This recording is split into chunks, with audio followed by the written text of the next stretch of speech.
스데반은 능력의 사람이었고 말씀의 사람이었으며 그리스도의 신령한 신부입니다. 그는 이제 본장에서 유대인들에게 설교한 후에 성 밖에 끌려나가 돌에 맞아 순교를 합니다. 스데반이 죄먹은 모세와 하나님을 모독하고 성전과 율법을 회방했다고 하는 겁니다. 그래서 스데반은 이스라엘의 긴 역사를 들어 설명하면서 예수님을 말하며 변증을 합니다. 그는 아브라함과 요셉, 모세와 광야의 이스라엘, 그리고 여호수아와 다윗과 솔로몬의 역사를 들어 말하면서 마지막으로 예수님에게 결론을 내립니다. 이 설교는 스데반에게는 최초의 설교였지만 반면에 최후의 설교입니다. 그의 설교를 듣는 사람은 설기등등한 공연과 유대인들이었습니다. 설교는 자기 변명이 아니라 그리스도를 믿는 도리를 선언한 논증입니다. 그의 논증은 크게 세 가지로 구별되는데, 스데반이 모독했다는 하나님은 어떤 하나님입니까? 그리고 스데반이 모독했다는 율법과 모세에 관한 것과 또 하나는 성전에 대해서 올바른 교훈을 가리킨 그런 논증입니다. 이런 그의 설교는 기독교 최초의 논증이 됩니다. 자, 그렇다면 스데반이 말하는 하나님과는 어떤 분이실까요? 하나님은 영광의 하나님이십니다. 1절에서 8절의 내용이 바로 그것입니다. 스데반은 여러분 부영들이여 들으소서라고 정중하게 말합니다. 자기를 해치려는 무리에게 부영들이여 라고 부르는 것은 공에 대해서는 아무 적의가 없음을 보이게 한 것이고, 하나님 앞에서 우리 모두가 한 형제라고 하는 겁니다. 여러분, 하나님은 어떤 분이십니까? 우리 하나님은 영광의 하나님이십니다. 2절을 보면 스데반이 이르되 여러분 부영들이여 들으소서, 우리 조상 아브라함이 하란에 있기 전 메소포타미아에 있을 때 영광의 하나님이 그에게 보여라고 했습니다. 하나님을 모욕했다는 거짓 증언에 가장 적절하고 가장 강력한 그 대답은 영광의 하나님이십니다. 하나님이 시내 산에서 모세를 부를 때 감히 쳐다보지 못할 만큼 영광으로 가득한 분이고 지극히 높으신 분입니다. 지금도 우리를 통해서 영광 받으시고 온 우주 만물이 그분을 순종하면서 찬양하고 있습니다. 우리가 섬기는 하나님은 어떤 장소에 계신 것이 아니라 어디든지 계시면서 항상 영광으로 충만하십니다. 바로 그 하나님이 아브라함이 갈대아 우르에 있을 때 영광의 하나님으로 나타나신 겁니다. 요셉이 애굽의 종으로 팔렸을 때 하나님은 그와 늘 함께 하셨고, 모세가 미디아 광야나 시내산에 있을 때 나타나셨던 영광의 하나님이십니다.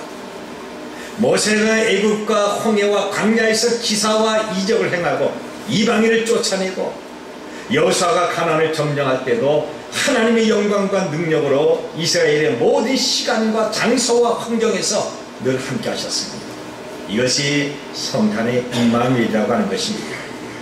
여러분, 하나님은 환경과 장소와 시간의 제한을 받지 않습니다. 어떤 특정한 장소에만 하나님이 계신 것이 아닙니다. 그래서 우리가 교회에서 예배하든지 아니면 집에 있든지 혹은 거리에 있든지 늘 하나님과 함께하고 있는 것입니다. 교회의 예배란 무엇입니까?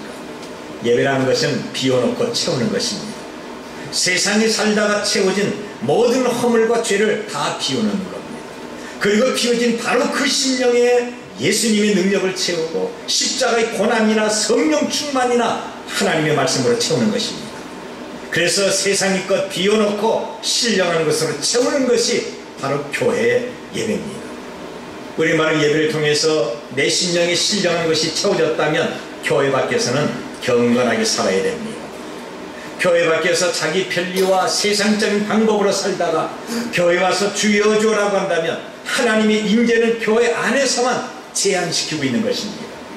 하나님은 어디서든지 영광으로 충만하십니다. 내가 고난당하면 고난당하는 그 장소에 계시고, 내가 기뻐하면 기뻐할 때 함께 계시고, 내가 땀 흘리며 수고할 때 수고하는 그 자리에서 말없이 보시고 후원하고 있습니다. 그렇습니다. 우리와 늘 함께 하신 하나님은 우리의 가정을 지키시고 우리의 일터에 계시며 이 나라를 지켜주십니다. 이것을 스데반은 확신을 했습니다. 그런데 유대인들은 하나님이 성전에만 계시기 때문에 예식만 잘하면 복받는 줄 알고 있었습니다. 그래서 이들은 보이는 것에만 치중합니다. 성전과 제사, 할례와 율법의 의식에만 열심을 가졌지 보이지 않는 하나님을 전혀 의식하지도 않았습니다. 그런데 스데반은 보이지 않는 하나님을 그들에게 강조하고 있는 것입니다. 그래서 스데반은 유대인들과 충돌하지 않을 수가 없는 것입니다. 이것을 증언하기 위해서 스데반은 구약의 모든 역사를 말하면서 광야 장막에도 그리고 이스라엘 백성에게 성전이 없을 때도 하나님이 함께 하시면서 예배 받으셨다고 증언하고 있는 것입니다. 그러면 두 번째로 하나님은 아브라함에게 약속을 하셨는데 어떤 걸 약속을 하십니까? 하나님은 아브라함에게 복을 약속하셨습니다.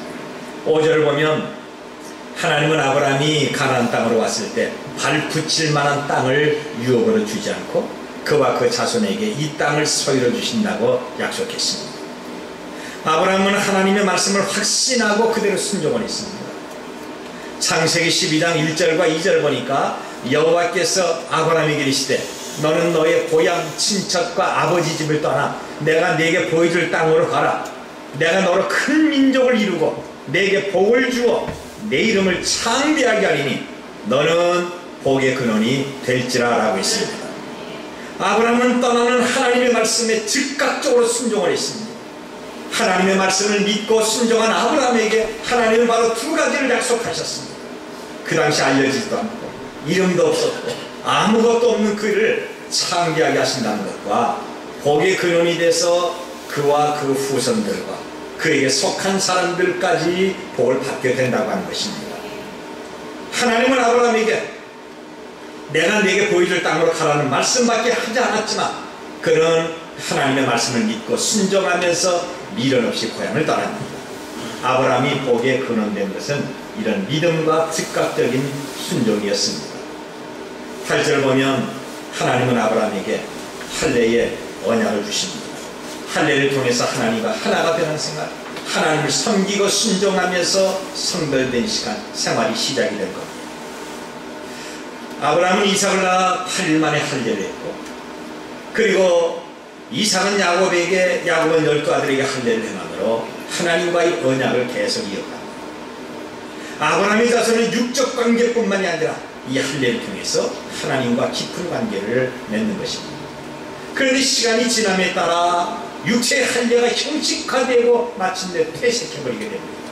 그래서 마음의 할례인 믿음을 강조하고 있습니다. 믿음의 생활이 마음의 할례입니다. 스데반은 자기의 설교 결론으로 목이 곧고 마음과 귀에 할례받지 못한 사람들이라 그러면서 믿음 없는 공의원들과 유대인들을 책망합니다. 유대인은 육체의 할례를 자랑하지만 스데반은 믿음을 강조하는 마음의 할례를 받지 않으면 이방인들보다 나을 것이 없다고 말합니다. 마음과 귀에 할례를 받아야 됩니다. 내 마음으로 예수님을 믿고 내 귀로는 하나님의 말씀을 듣고 행하는 사람이 할례를 받는 것이고 참 아브라함의 자손입니다.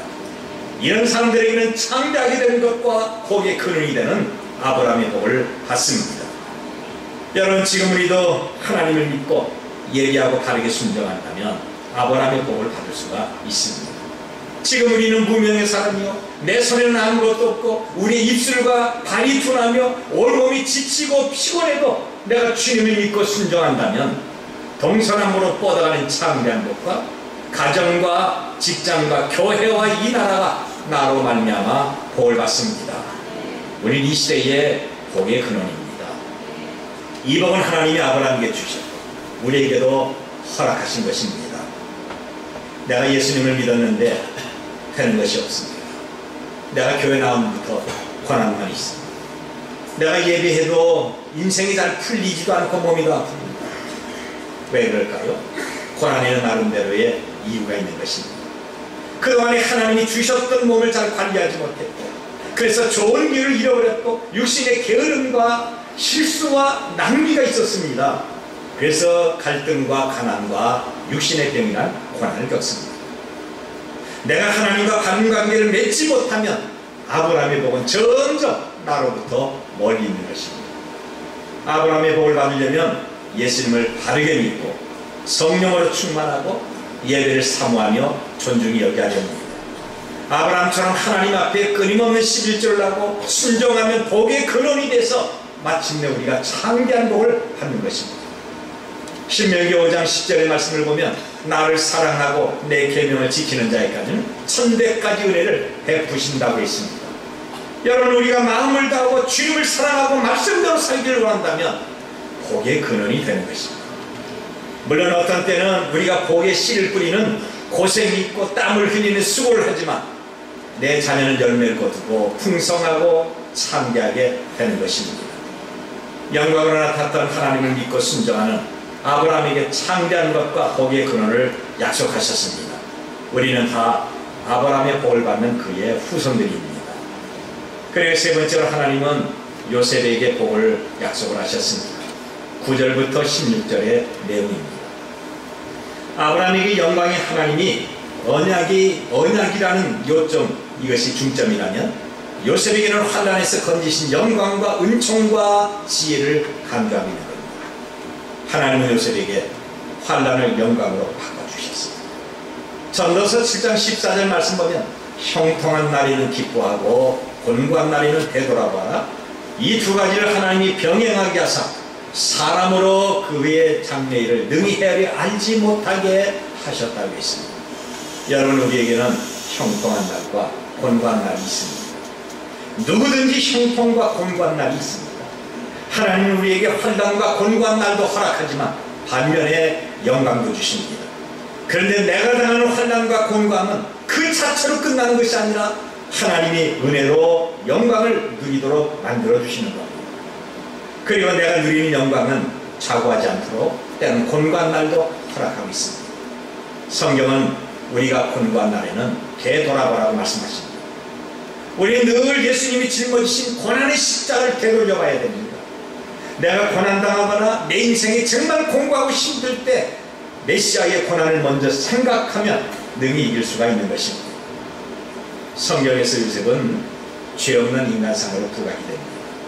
그는 죄 없이 형들에게 미움을 받고 먼 애굽의 종으로 풀려서 고난을 받습니다. 그런데 하나님은 애굽에서도 요셉과 함께 하심으로 마침내 애굽의 통치자로 되게 하셨습니다. 흉년으로 온 세계가 다 곤고하고 굶주릴 때 야곱과 그의 형제와 친족 75명이 애굽으로 돌아갑니다. 이 흉년을 통해서 야곱은 그들을 만납니다.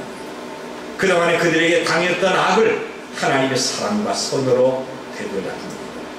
자기가 당한 곤고함과 환난이 하나님의 영광으로 바뀌었다고 간증하고 있습니다. 요셉은 구약 인물 가운데 가장 특출한 사람으로 장차 오실 예수 그리스도의 예표입니다. 그는 장차 오실 예수 그리스도를 보여줄 하나의 그림자였습니다. 요셉은 아버지 야곱의 특별한 사랑을 받습니다. 예수님은 하나님 아버지의 특별한 사랑을 받습니다. 요셉은 죄 없이 피를 나는 형제들의 미움을 받았지만 예수님은 죄 없이 피를 나는 동족들의 미움을 받았습니다. 요셉은 형제들의 손에 의해서 종으로 돈 받고 돈으로 팔렸지만 예수님도 돈 30에 팔렸습니다. 요셉은 흙구덩이에 들어갔다 건짐받습니다. 예수님은 죽어서 장사 지냈지만 부활하심으로 무덤에서 나오셨습니다. 요셉은 가는 곳마다 하나님의 도심으로 형통했습니다. 그가 보디발의 집에서 종으로 있든지 억울한 누명을 쓰고 죄수가 돼서 감옥에 있든지 아니면 왕궁에 있든지 하나님의 도심으로 늘 가는 곳마다 형통했습니다. 예수님도 가는 곳마다 형통하셨습니다. 그분은 모든 병을 고치시고 귀신을 내쫓으시고 이적을 베풀어 주시며 풍랑을 잔잔하게 하시고 인간의 불의한 죄를 사하셨고 죽음을 내쫓고 새로운 생명을 주셨습니다. 예수님의 사역에서 단 한 번도 막힌 적이 없는 것입니다.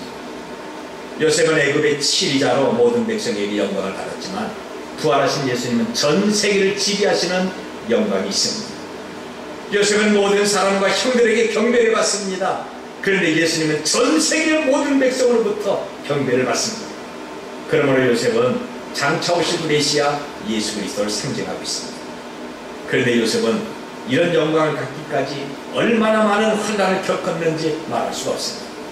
창세기 50장 20절을 보니까 당신들은 나를 헤아렸지만 하나님은 그것을 손으로 바꾸사 오늘같이 많은 백성의 생명을 구원하게 하려 하셨다고 했습니다. 여러분, 지금 여러분 중에 환난 당한다고 생각하십니까? 우리 가운데 나는 지금 고난당하고 있다고 생각하십니까?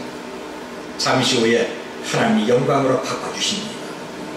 지금 내가 당하는 아픔과 외로움 그리고 슬픔은 잠시 후에 회복될 것이고 기쁨과 희락으로 충만하게 될 것입니다. 조금만 더 믿음으로 인내하며 기다리러 가십시오. 우리가 당하는 모든 고난을 영광으로 바꿔주신 분이 살아계신 하나님이십니다. 우리가 환난과 아픔과 어려움 또는 억울함이 있다고 한다면 요셉의 고난과 그가 받은 영광을 생각하도록 하십시오.